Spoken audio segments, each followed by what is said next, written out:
We do have, we move around with our security agencies, but in a small scale, in a small way, and we are arresting those who are found. Yes, today we came out here in this place even called dismantling our own infrastructure, Kingston, to be able to Viwandani's area to clear the illegal lines that you've just seen us removing. And the biggest problem we have here is the danger that these wires pose to our customers, and not only our customers, anybody, any human, even animals, they are in danger because of these naked wires that are used. Cartels have formed in these places. All perhaps matters to them is how much they are going to make in terms of money. Lives do not matter to them, and we are really working very hard, and I would say we really need the assistance of the government, particularly the internal security, to help us curb this menace. It is so serious to the extent that if we start losing lives, it is the worst thing that can happen. And I think it's time now that these cartels are dealt with, because what matters to them is money. But we want to give everybody safe electricity, which they can enjoy and use it as required. Some are now charging 1,000 every month, and perhaps just one bulb. If they were connected to us, they would be paying roughly 150 shillings every month. Because if you have one bulb in a room where perhaps you are staying, the kilovolts that you can use, it's perhaps 100, and 100 just 10 shillings. And so it's important that wananchi know that it is not necessary to get this power through these means. Get power from Kenya Power. One of the ways that we are huku tunatumianga stima ya mulika mwizi. Naona zile za wizi, hizo ndo zinatumika. Definitely watu wa kijiji hawapendi vitu ile sawa sawa. Wanapenda tu ile vitu ya mrengo. Hiyo ndio inakuanga njia yao, wanapenda kabisa. Inakuanga 400 kwa mwezi. Kama juzi stima imepiga mtu shock pale, imemuua. Hapo yeye mwingine wakati kulikuwa na rasharasha mvua amekanyaga. Hata mimi hii ni stima ilinifanya hivi kwa mkono yangu. Ikanikunjanisha hivi. Hii tu inakuwa hivi naked inapitishwa hivi ovyo. Wananchi can see that we do not need to go through this kind of supply from cartels.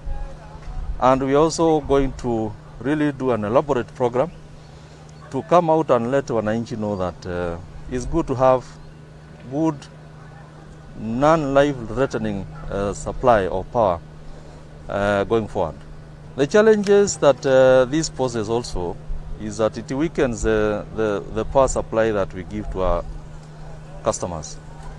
Those genuine customers who want to do their normal things every day, for example, running the course of the house, or even manufacturing in this area, they get very unreliable power because of the power that is stolen through these illegal lines. And when that happens, voltage issues come.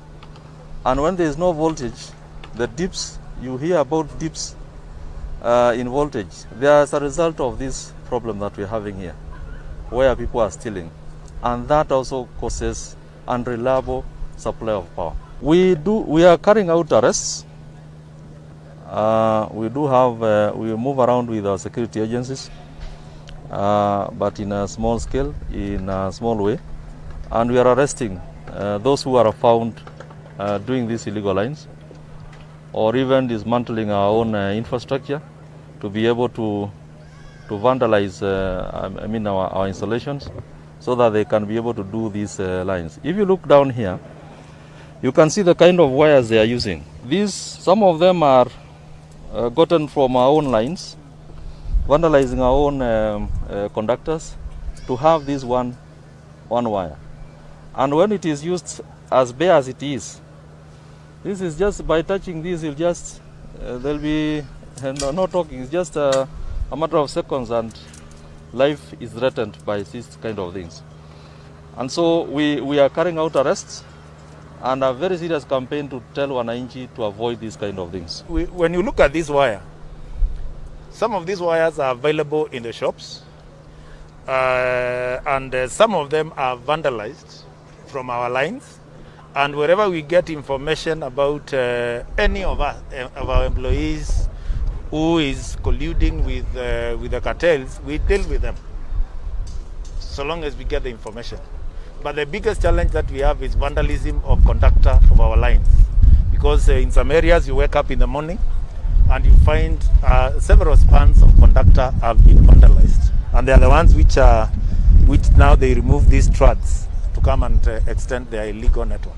Yes, across the country, this theft of electricity leads to losses which is counted in the millions.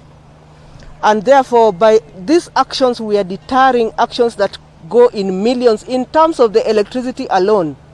If you quantify the lost business opportunities and the lost opportunities by Kenya Power and the cost of recovering the infrastructure and the cost of regularizing the infrastructure, that then runs into more than 1 billion shillings. So it is a very, very expensive thing for electricity to be stolen in this manner.